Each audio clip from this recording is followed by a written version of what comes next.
Welcome back. Bulletin کا باقاعدہ آغاز کرتے ہوئے سب سے پہلے آپ کو بتائیں کہ پاک فوج کے شعبہ تعلقات عامہ کے مطابق پاک بحریہ کے جہاز PNS معاون نے مشرقی افریقہ میں تعیناتی کے دوران افریقی ملک سیشلز کا دورہ کیا۔ ISPR کے مطابق بندرگاہ وکٹوریہ آمد پر PNS معاون کا میزبان ملک کے اعلیٰ حکام نے پرتپاک استقبال کیا۔ کمانڈنگ آفیسر PNS معاون کی سیشلز کے اعلیٰ سول اور عسکری حکام کے ساتھ اہم ملاقاتیں بھی ہوئیں۔ ملاقاتوں کے دوران پاکستان اور سیشلز کے مابین موجودہ تعلقات اور تعاون کو مزید بڑھانے کے مواقع پر تبادلہ خیال ہوا۔ کمانڈنگ آفیسر نے chief of naval staff admiral Naveed Ashraf کی طرف سے میزبان ملک کے عوام کے لیے نیک خواہشات کا اظہار کیا۔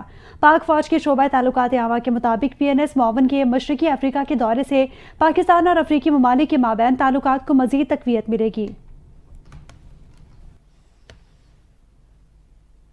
اور بلیٹن میں اب آپ کو ایک اور اہم خبر سے آگاہ کریں۔ سانحہ 9 مئی میں ملوث 25 مجرمان کو 2 سے 10 سال قید بامشقت کی سزا سنا دی گئی۔ ISPR کے مطابق جناح ہاؤس حملے میں ملوث جان محمد خان اور محمد عمران محبوب کو 10 سال قید بامشقت کی سزا سنائی گئی۔ GHQ حملے میں ملوث راجہ محمد احسان کو بھی 10 سال قید بامشقت کی سزا سنائی گئی۔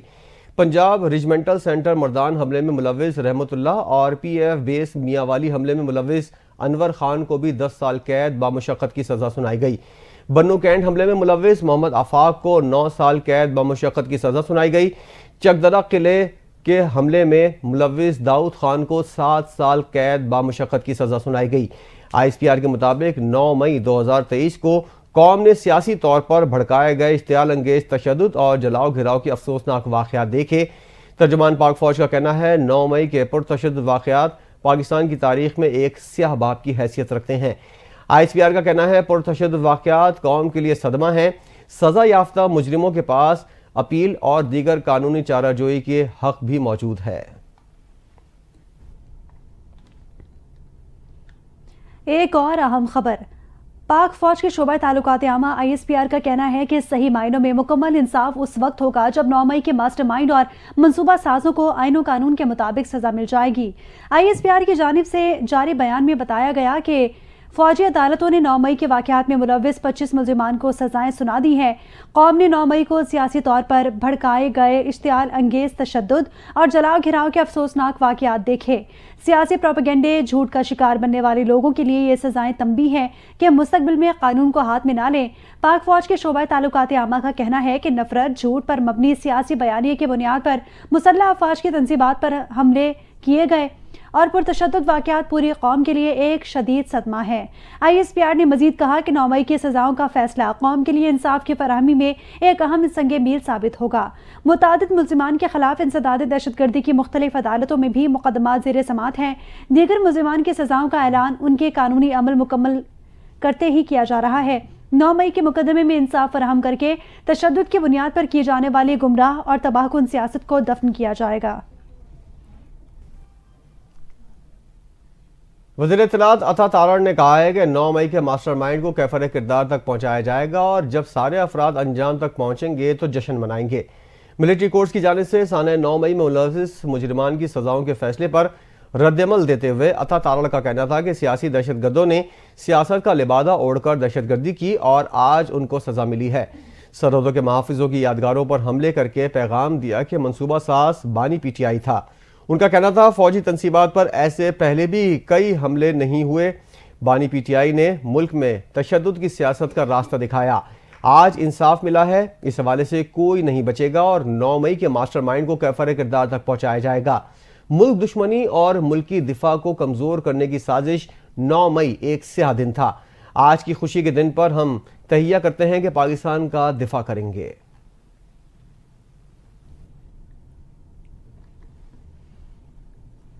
گورنر سندھ کامران ٹیسوری نے کہا کہ ملک کی ترقی کو ہم نے اپنے ہی ہاتھوں سے روکا ہوا ہے۔